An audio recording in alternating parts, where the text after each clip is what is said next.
Histórias do Caminho, o Mancebo Rico, depois Miramês.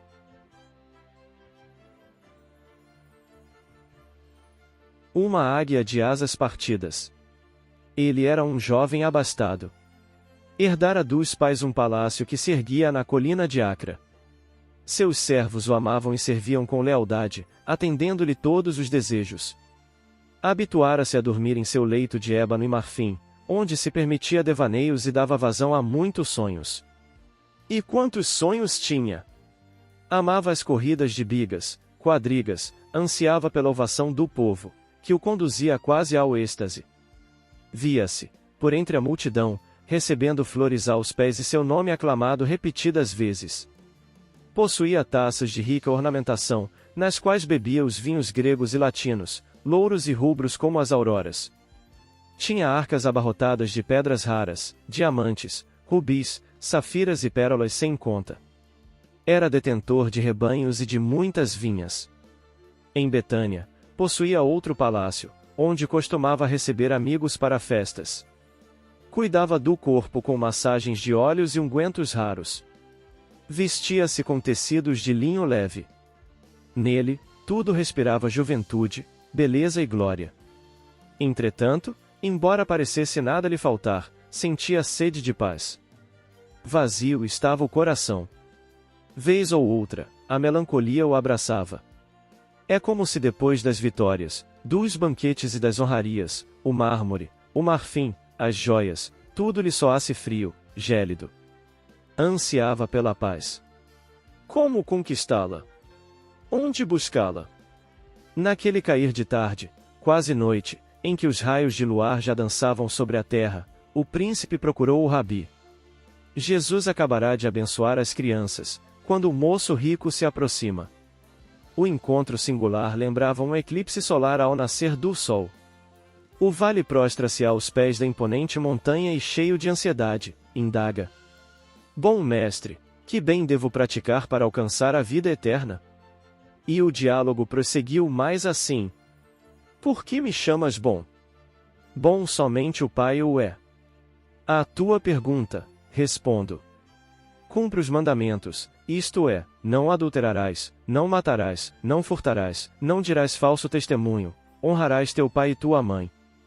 Tudo isso tenho observado em minha mocidade. No entanto, sinto que não me basta. Surdas inquietações me atormentam. Labaredas de ansiedade me consomem. Faltava-me algo. Então, propõe-lhe a luz, vende tudo quanto tens, reparte-o entre os pobres.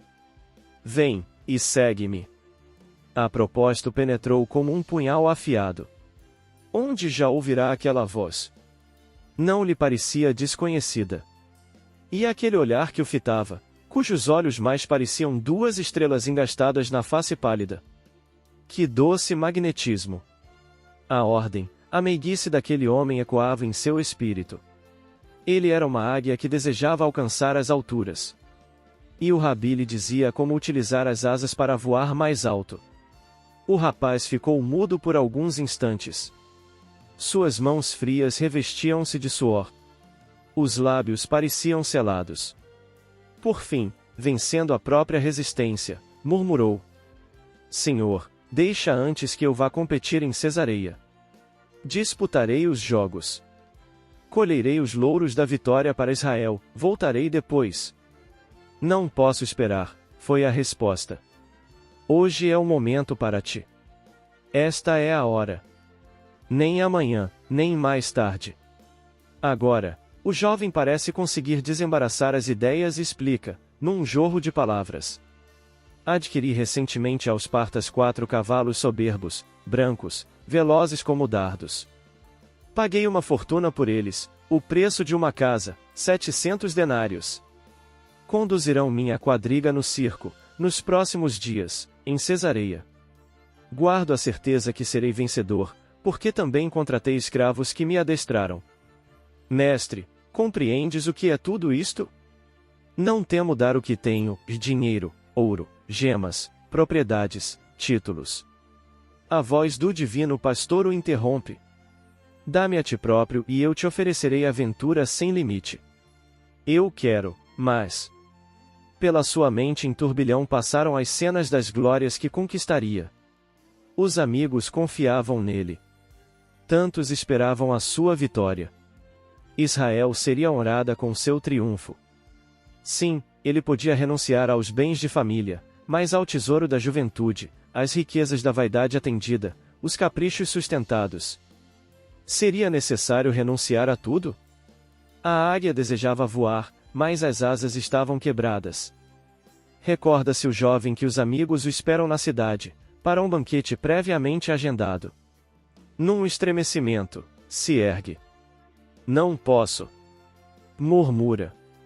Não posso agora. Perdoa-me. E afastou-se a passos largos. Subindo a encosta, na curva do caminho, ele se deteve. Olhou para trás. Vacilou ainda uma vez. A figura do mestre se desenha na paisagem, aos raios do luar. Luz. Indecisa, a alma do moço parece um pêndulo oscilante. A águia ainda tenta alçar o voo. O peso do mundo a retém no solo. Ele se decide. Com passos rápidos, quase a correr, desaparece na noite. Os evangelistas Mateus, Marcos e Lucas narram o episódio e dizem de como ele se retirou triste e pesaroso. Nem poderia ser diferente. Fora-lhe dada a oportunidade de se precipitar no oceano do amor e ele preferir as areias vãs do mundo. Uma semana depois, preparavam-se as bigas e quadrigas para a importante competição em Cesareia. As trompas e as fanfarras anunciam as festas públicas. Apostas são feitas sobre as mesas dos cambistas. Os ases, as preferências, as cores. Tudo fala de triunfo, alegria.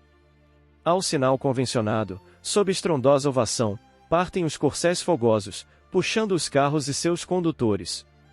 Chicotes estalam no ar, mãos firmes nas rédeas, suores, ansiedade. E então, na tarde poeirenta, numa manobra infeliz, a quadriga vira, um corpo tomba e os cavalos, em disparada, despedaçam-no. A corrida prossegue. O povo elege logo outro para honrar, o vencedor. O moço sente a vida se lhe esvair. O sangue empapa o solo. Os escravos o acodem, retiram-no da pista. Ele não mais distingue as pessoas. O vozerio da turba parece distante, inalcançável. Uma névoa o envolve. Abandona o corpo estraçalhado, sem vida. Dois braços amigos o acolhem. Na acústica da alma, ele ainda escuta. Vem e segue-me. Hoje. Não posso esperar. A águia demoraria um tempo maior para alçar o voo às alturas que sonhava. Os séculos se dobrariam. O moço rico retornaria muitas vezes ao cenário do mundo até conseguir o seu intento. Até que a extensão da misericórdia divina permitiu a esse espírito, agora mais fortalecido pela sucessão de muitas vidas, melhorando sua consciência na verdade, reencarna-se em busca de apaziguamento do ser espiritual. Fernando Miramês de Olivideu. Miramês. Fernando Olivideu era espanhol e, a serviço do rei da Espanha, pisou nas terras brasileiras para nunca mais sair. Doou todos os seus bens na sua terra natal e tornou-se protetor de índios e negros, sendo por eles chamado Pai Branco. O nobre espanhol tinha grande interesse pelas histórias dos povos e nações da terra. Procurava informações sobre as descobertas de Cristóvão Colombo e Pedro Álvares Cabral e, mesmo sem conhecê-las, já sentia afeto pela terra de Santa Cruz.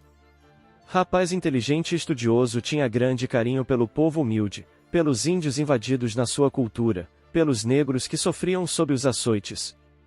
A amizade do rei, Filipe IV, facilitou a realização do antigo desejo de Miramês. Conhecer as terras do Novo Mundo. O rei conhecia os princípios de integridade e a elevada moral de Fernando. Porém, achava que ele tinha algumas deficiências a corrigir. Era avesso às guerras, repudiava a violência e defendia os direitos dos povos, principalmente, dos indivíduos. Nomeado pelo rei para realizar uma ambiciosa missão de posse de terras e a conter o poderio português, Miramês percebe a oportunidade de conhecer e viver na terra de Santa Cruz, e participar da sua preparação como pátria do Evangelho. Em 1649, Miramês desembarca como turista, no Maranhão. Em terras brasileiras, ele transmite ao soberano da Espanha somente os acontecimentos que poderiam ser benéficos ao Brasil, omitindo as notícias que poderiam prejudicar os povos que já residiam na terra. O desprendimento de Fernando era tão grande que, no início, mesmo sem saber o idioma, entendia os novos amigos pelos gestos e por intuição. Os nativos, por sua vez, viam nele um amigo que proporcionaria alívio aos sofrimentos e às perseguições pelas quais passavam. Os índios escravos já eram a sua família e a volta à Espanha não era seu desejo. Meditando sobre o seu retorno ao país natal, ele sente uma voz suave, dentro da sua consciência, que diz: Vai, vende todos os teus bens, distribui-os entre os pobres e terás um tesouro no céu, depois, vem e segue-me. Era a fala de Jesus citada na parábola do mancebo rico, presente no Evangelho de Mateus, capítulo 29, versículos 16 a 24. E no Evangelho de Lucas capítulo 17, versículo 18 a 25. Também narrado no Evangelho de Marcos, capítulo 10, versículos 17 a 25. Surpreso, sentia que aquela voz era sua conhecida, mas, de onde?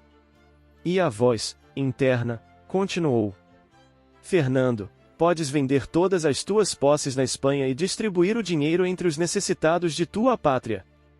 Os daqui, necessitando passar pelos processos renovadores, precisam mais da tua riqueza mental, do resultado de tuas mãos operosas, do tesouro armazenado em teu coração e da tua presença confortadora.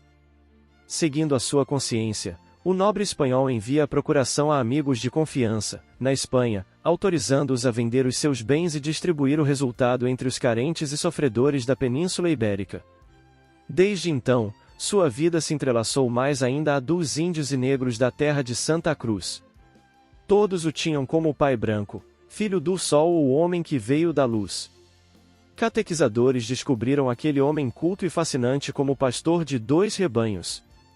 Trabalhando arduamente pela aproximação entre índios e negros e obtendo êxito na amizade entre as duas raças. Assim, Miramês passou a frequentar o grupo de catequizadores, por perceber ali campo propício à prática dos seus ideais. Conseguiu, com seu trabalho e esforço conjunto, a promulgação da Lei de Proteção aos Índios, em 1680.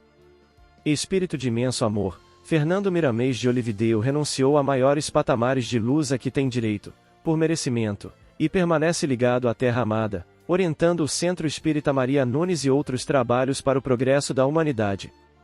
Considerando a imortalidade da alma e o avanço da consciência do espírito a cada reencarnação, não esperemos mais para seguir ao Mestre Jesus.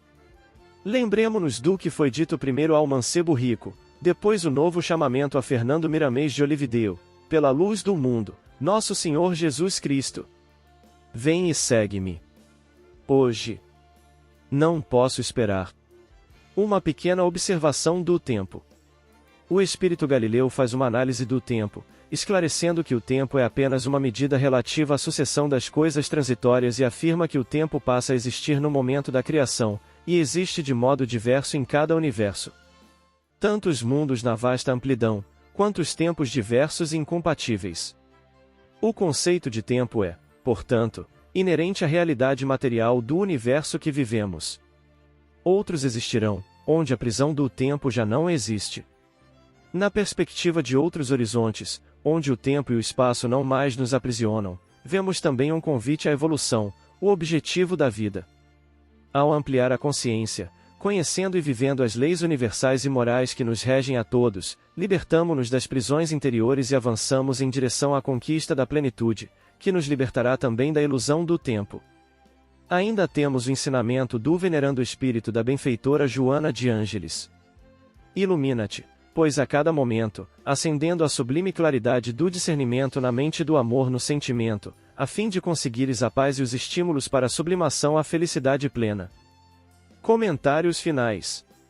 Hoje é sempre o melhor momento para seguir nosso Senhor Jesus Cristo, a hora é sempre a presente, pois quando decidimos seguir com Ele, trilhamos o caminho certo, com a verdade que Ele já nos ensinou, e passamos a ter vida, e vida em abundância conciliando nossa evolução, seja qual for o nível de compreensão que tenhamos das leis divinas.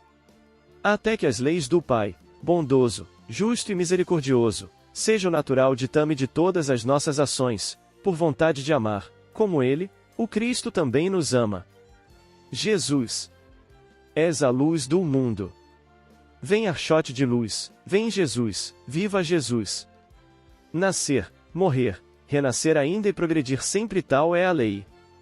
Base bibliográfica. As primícias do reino. Pelo Espírito Amélia Rodrigues. Médium Divaldo Pereira Franco, o mancebo rico. Jesus Nazareno. O jovem rico, 6 graus edição São Paulo, União Cultural. Autor Huberto Roden. Vida de Jesus. Motivos do moço rico, autor Plínio Salgado. Grandes vultos do Espiritismo, Miramês. A Gênese, os milagres e as predições segundo o Espiritismo. Allan Kardec, capítulo 6, Uranografia Geral. Este capítulo é textualmente extraído de uma série de comunicações ditadas à Sociedade Espírita de Paris, em 1862 e 1863, sob o título Estudos Uranográficos e assinadas Galileu. Médium, C. F. O Espaço e o Tempo. Ilumina-te, pelo Espírito Joana de Ângeles, Médium Divaldo Pereira Franco, a obra como estudo.